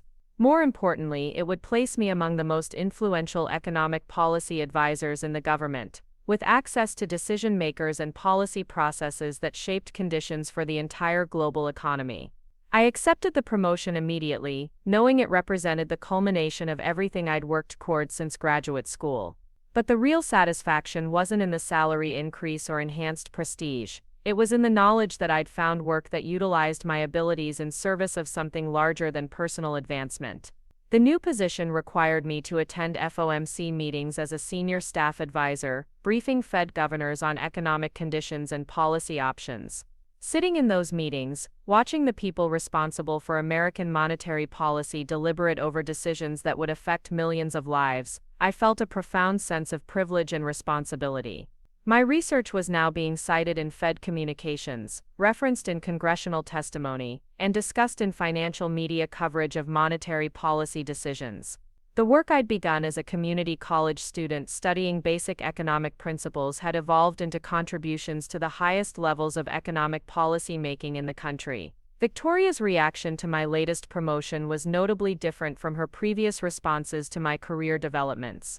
When I called to tell her about the senior staff position, she was quiet for a long moment before responding. "Rachel, I've been following Fed policy announcements in the financial press," she said. "They've been citing research by senior staff economist R. Martinez in their policy statements." "That's you, isn't it?" I confirmed that it was, and explained my new responsibilities within the Fed's policy-making process. Victoria's response revealed a growing understanding of the significance of my career path. "I'm starting to realize that I didn't understand what you were building," she admitted. "I thought government work meant modest salaries and limited influence. But you're actually involved in making policies that affect our entire industry. Some of my clients have been asking about Fed policy directions, and I realize you probably know more about that than anyone I work with." Her recognition was gratifying, but it no longer carried the emotional weight it would have years earlier. I'd learned to derive satisfaction from the work itself rather than from external validation, and my sense of professional accomplishment was no longer dependent on family approval. The conversation did reveal how completely our career trajectories had diverged. Victoria was still focused primarily on maximizing personal financial returns within existing market structures. I was helping to shape the policy frameworks that determined how those markets functioned. Neither path was inherently superior, but they represented fundamentally different approaches to professional achievement and social contribution. My parents' understanding of my career had also evolved significantly. Dad seemed particularly impressed by the prestige associated with Fed positions, while Mom was curious about the job security and benefits that came with senior government roles. Their newfound respect for my career choices was pleasant but no longer necessary for my sense of professional satisfaction. The economic crisis that had prompted my promotion to senior staff also created opportunities for policy innovation that drew on my research expertise. The Fed was implementing unconventional monetary policy tools for the first time in decades, and my analysis of regional transmission mechanisms was proving crucial for understanding how these policies would affect different parts of the economy. My research was being used to design asset purchase programs, develop forward guidance communications, and assess the effectiveness of emergency lending facilities. The work was technically demanding, but also deeply meaningful, as I knew that the policies we were implementing would determine how quickly the economy recovered from crisis conditions. Dr. Mitchell recommended me for representation on interagency policy committees that coordinated Fed actions with other government economic agencies. These positions placed me at the center of government economic policy making, working with Treasury officials, congressional staff, and White House economic advisors on comprehensive crisis response strategies. Your combination of technical expertise and practical policy experience makes you valuable for these coordination roles, Dr. Mitchell explained. Most economists have one or the other, but few have both. That's increasingly important as monetary policy becomes more integrated with fiscal policy and financial regulation. The interagency work introduced me to economic policy making beyond monetary policy, including fiscal policy, regulatory policy, and international economic coordination.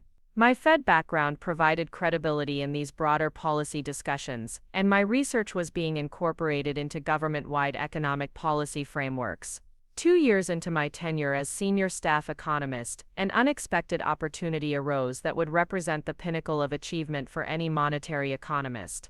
Governor Patricia Hendricks announced her intention to step down from the Fed board to return to academic life, creating an opening for a new governor appointment.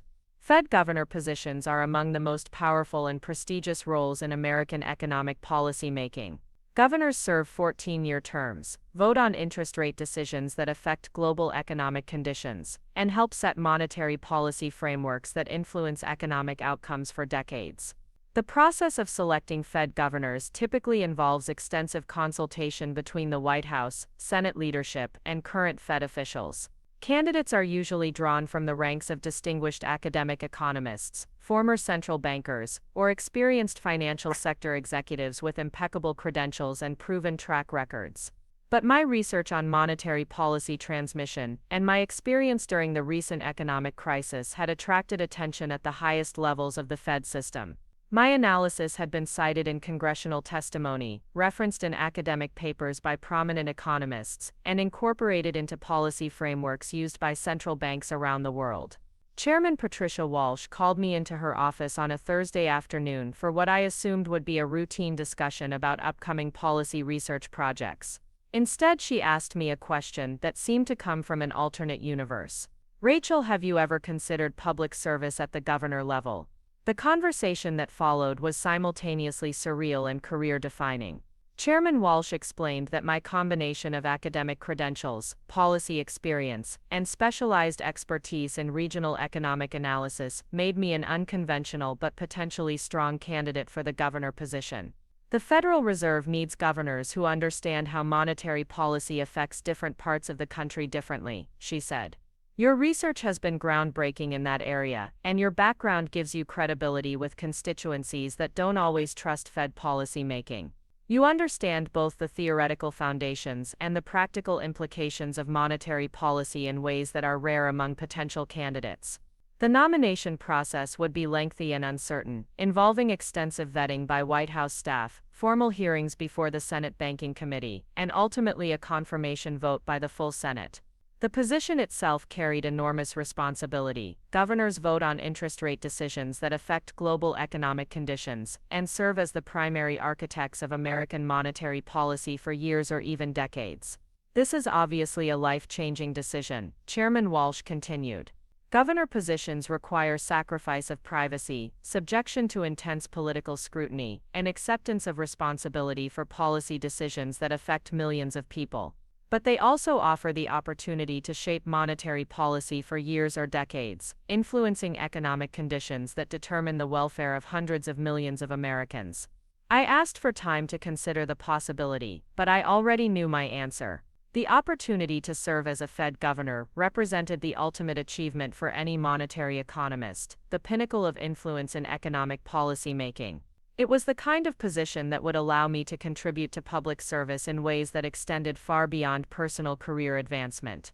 The nomination process took 10 months, during which my background, research record, and policy positions were scrutinized by White House staff, congressional investigators, financial industry representatives, and academic economists.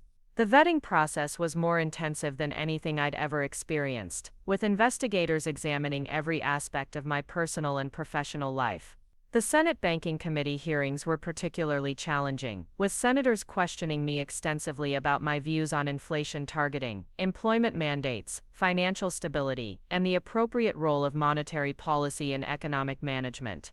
My responses drew on years of research and policy experience, but they also reflected the practical understanding of economic conditions that I'd developed through my unconventional career path.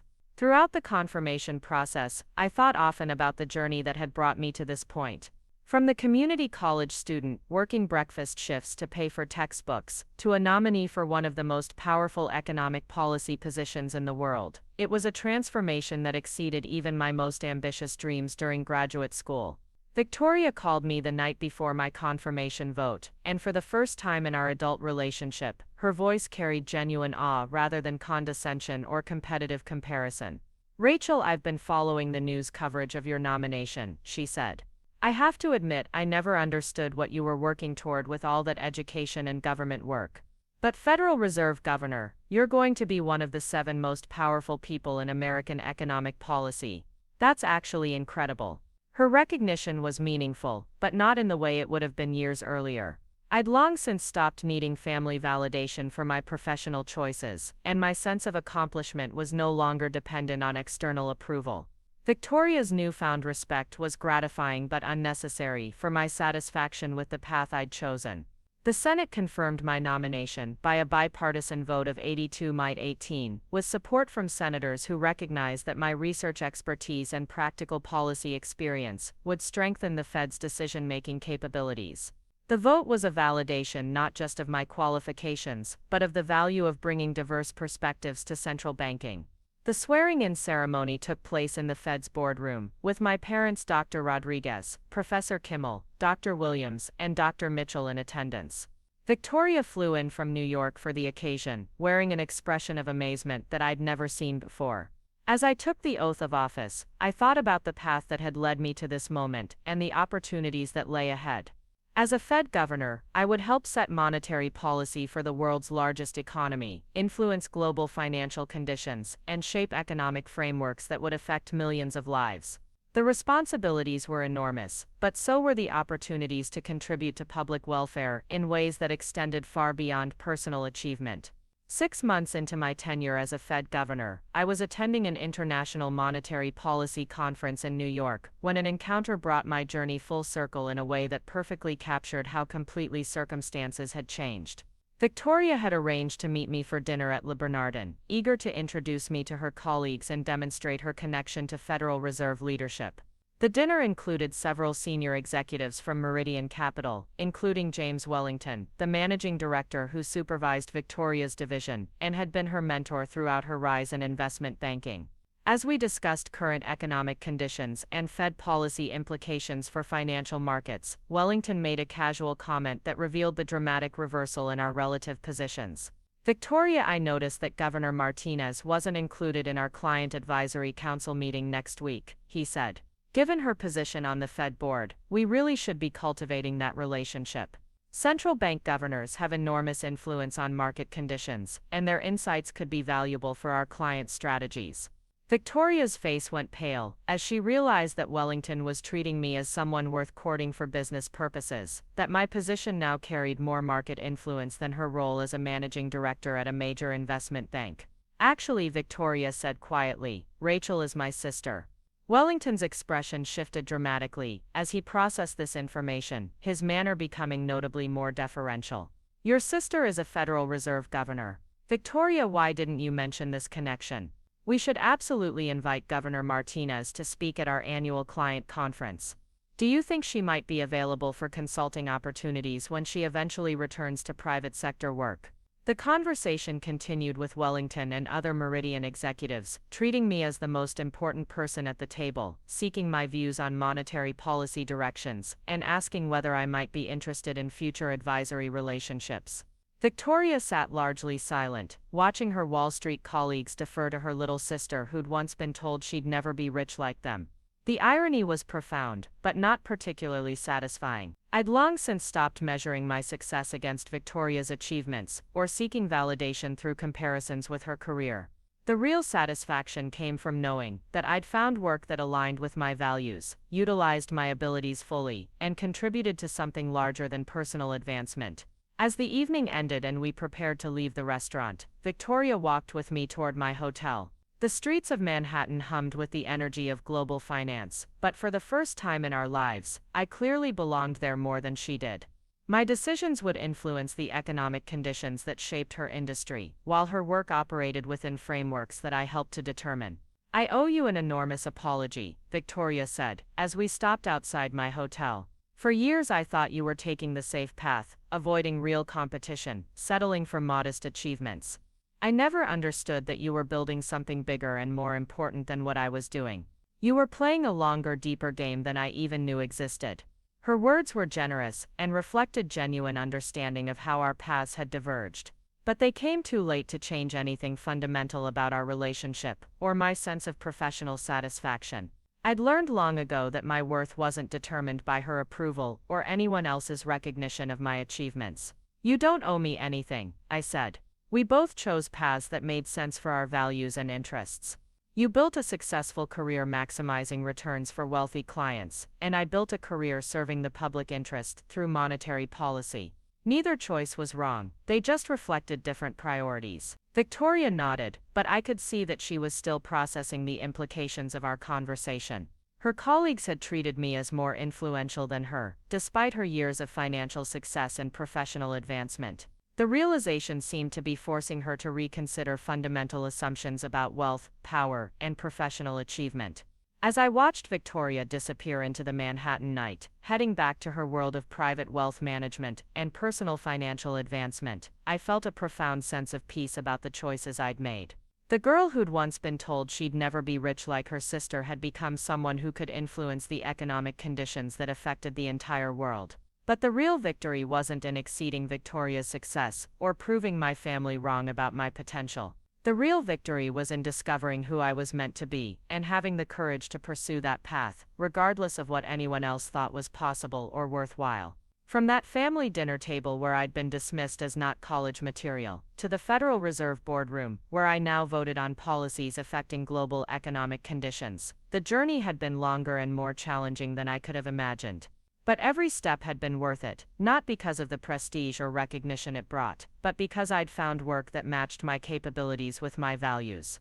Standing outside that Manhattan hotel, looking up at the towers of global finance that Victoria had always seen as the pinnacle of success, I understood that true achievement wasn't about outcompeting others or proving skeptics wrong. It was about finding the intersection of your abilities, your interests, and your opportunity to contribute something meaningful to the world. The girl who'd been laughed at for dreaming of college had become a woman whose decisions influenced the economic welfare of hundreds of millions of people. That transformation hadn't happened because I'd proven my family wrong about my potential. It had happened because I'd learned to believe in myself and pursue my own definition of meaningful work. The champagne at Le Bernardin that evening tasted like vindication, though not in the way I'd once imagined it would. Victoria had insisted on ordering the most expensive bottle on the wine list, a gesture that seemed to combine celebration with an attempt to demonstrate that she could still afford luxuries beyond my government salary. But the dynamics at our table had shifted so fundamentally that such gestures felt almost quaint. James Wellington, Victoria's managing director, had spent the entire evening treating me with the kind of deference usually reserved for major clients or regulatory officials who could make or break careers. His attention was so focused on my perspectives on monetary policy that Victoria seemed to fade into the background of what was supposed to be her dinner party. Governor Martinez, I've been reading your research on regional economic disparities, Wellington said as we waited for dessert. Your findings about how Fed policy affects different geographic areas differently, that has profound implications for our investment strategies. We're seeing exactly the patterns you predicted in our portfolio performance across different markets. I nodded politely, but found myself thinking about how strange it was to have my academic research being used to generate profits for wealthy investors. The work I'd conducted to better understand how monetary policy could be made more equitable was now being leveraged to extract advantage from the very inequalities I'd been trying to address. Victoria watched this exchange with an expression I'd never seen before, a mixture of pride and something that looked almost like loss. Her colleagues were hanging on every word I said about economic policy, while her own expertise in portfolio management seemed suddenly less relevant to the conversation. Rachel has always been the smart one in the family, Victoria said during a brief lull in the monetary policy discussion. I just never understood how smart until tonight. The comment was meant as praise, but it revealed how completely Victoria's understanding of our relative positions had shifted. For years she'd viewed my academic pursuits as intellectually respectable but practically inferior to her career in finance. Now she was watching her colleagues treat me as more influential than anyone else at the table, including herself. After dinner, Victoria and I walked along the East River, the Manhattan skyline glittering across the water like a monument to financial ambition. She'd been unusually quiet since leaving the restaurant, and I could sense that the evening had forced her to reconsider fundamental assumptions about success, influence, and the paths we'd chosen. I need to tell you something, Victoria said as we stopped at a bench overlooking the water. For years I thought you were making a mistake. I thought you were choosing the safe path, avoiding real competition, settling for modest achievements, because you were afraid to compete in the big leagues. She paused watching a tugboat push a barge up the river toward the bridges that connected Manhattan to the outer boroughs. Tonight, watching James and the others talk to you, I realized I was completely wrong about what you were building. You weren't avoiding competition. You were playing a different game entirely, one that I didn't even know existed. Her honesty was unexpected and touching, but it also highlighted the fundamental difference in how we'd always approached professional achievement. Victoria had always viewed career success as a zero-sum competition, where winning meant outperforming others within established systems. I'd been more interested in contributing to systems that could make economic outcomes more equitable for everyone. We both chose paths that reflected our values, I said. You wanted to maximize personal financial returns and achieve recognition within the investment banking world. I wanted to understand how economic systems work and maybe contribute to making them work better for more people. Neither choice was wrong.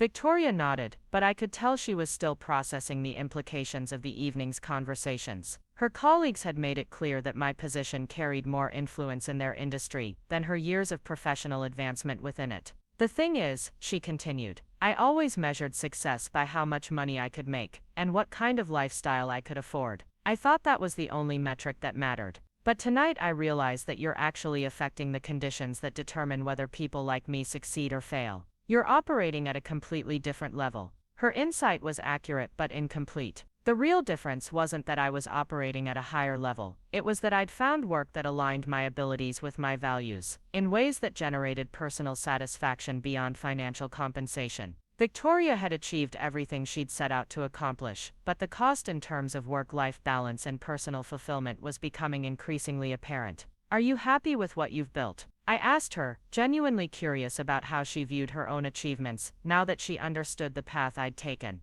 Victoria was quiet for a long moment, watching the lights of Brooklyn twinkle across the water. I'm successful, she said finally. I make more money than I ever imagined possible. I have the apartment I wanted. I can afford anything I want to buy. But happy, I'm not sure I've thought about happiness in years. I've been so focused on hitting performance targets and climbing the ladder that I never stopped to ask whether I was building something that would actually satisfy me. Her response revealed something I'd suspected but never wanted to acknowledge directly, that Victoria's pursuit of financial success had come at the expense of other aspects of personal fulfillment. She'd achieved her goals but at significant cost to her relationships, her health, and her sense of purpose beyond accumulating wealth. "What would you do differently if you could start over?" I asked. "I don't know," she admitted. "Maybe I'd think more about what kind of impact I wanted to have, not just how much money I wanted to make." You've built something that matters beyond your own financial situation. Your work affects millions of people in ways that could make their lives better.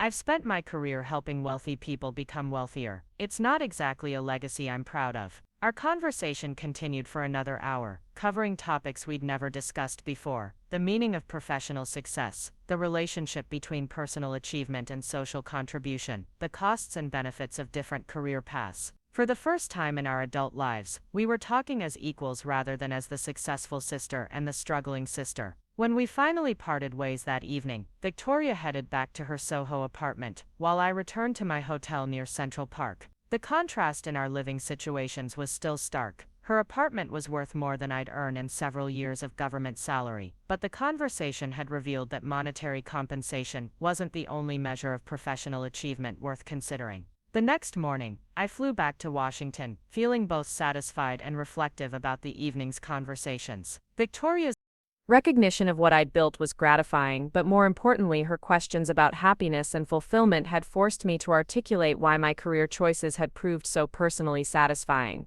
The work I was doing as a Fed governor combined intellectual challenge, practical impact, and social contribution in ways that generated meaning beyond personal advancement. Every policy decision I participated in had the potential to affect economic conditions for hundreds of millions of people. The research I'd conducted over the years was now being implemented as actual monetary policy that could influence employment, inflation, and financial stability. But the deepest satisfaction came from knowing that I'd built my career on my own terms, pursuing opportunities that matched my interests and abilities rather than following paths that others had prescribed for me. From the family dinner where I'd been told I wasn't college material, to the Federal Reserve boardroom where I now voted on policies affecting the global economy, the journey had been defined by my willingness to pursue my own definition of meaningful work. 2 weeks after returning from New York, I received an unexpected phone call that would provide the perfect conclusion to the transformation that had begun so many years earlier. The call came from Miguel, the owner of Rosa's Kitchen, the diner where I'd worked breakfast prep shifts to pay for college expenses. "Mija," he said in his familiar accented English, "I saw you on the television news talking about the economy. My daughter, she told me you're some kind of important person with the government now. Is this true?" I confirmed that I was indeed working for the Federal Reserve, explaining briefly about my role in monetary policy. Miguel was quiet for a moment, and I could almost picture him shaking his head in amazement. "You remember what I told you when you first started working here?" he asked. "I said school comes first, always school first. You listened and look what happened. You became somebody important, somebody who can help people." His pride in my achievements was more meaningful than any recognition I'd received from colleagues or family members. Miguel had believed in the importance of education when my own family was skeptical about my academic ambitions.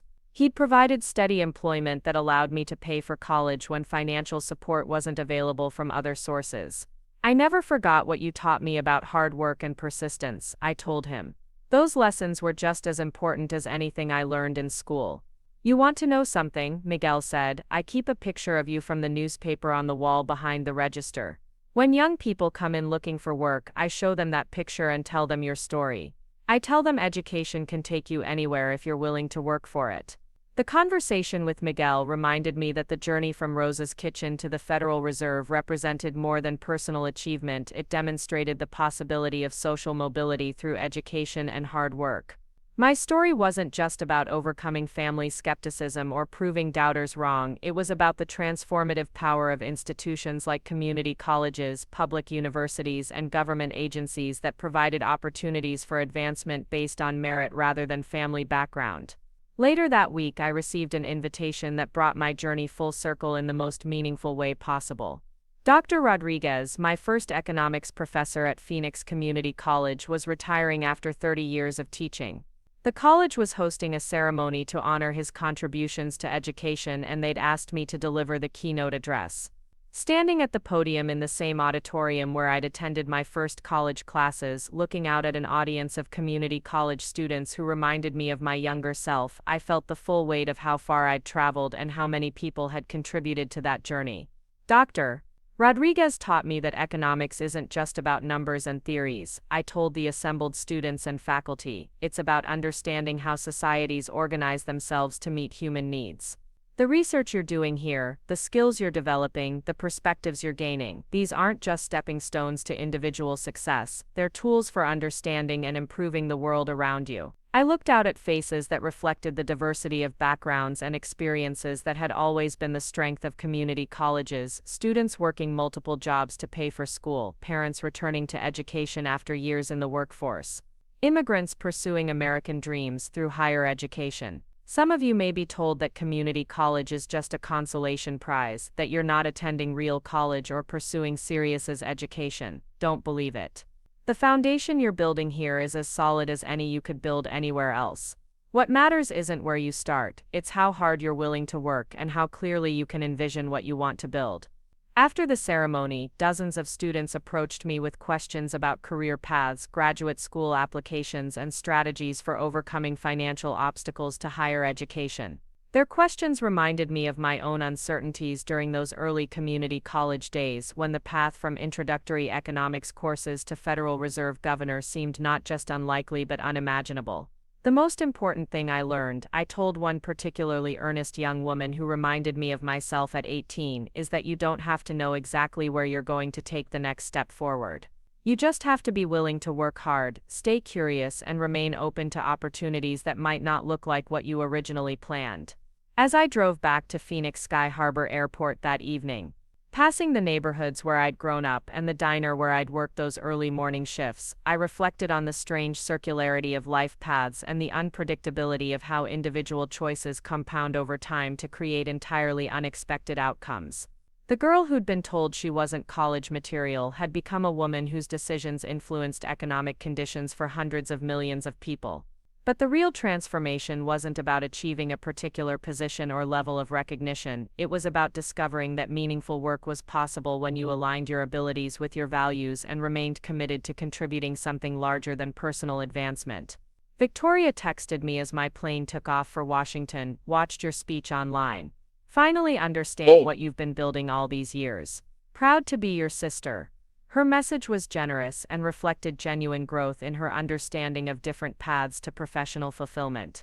But as the lights of Phoenix disappeared below my airplane window, I realized that her approval, while pleasant, was no longer necessary for my sense of satisfaction with the choices I'd made. The real victory hadn't been in proving anyone wrong or achieving recognition from people who'd once doubted my potential. The real victory had been in learning to believe in myself, pursuing my own definition of meaningful work, and building a career that contributed to something larger than personal achievement. From that family dinner table where dreams were dismissed to the Federal Reserve boardroom where policies affecting the global economy were decided, the journey had been longer and more challenging than anyone could have predicted. But every step had been worth it, not because of where it led, but because of who I became along the way. Up next, you've got 2 more standout stories right on your screen. If this one hit the mark, you won't want to pass these up. Just click and check them out.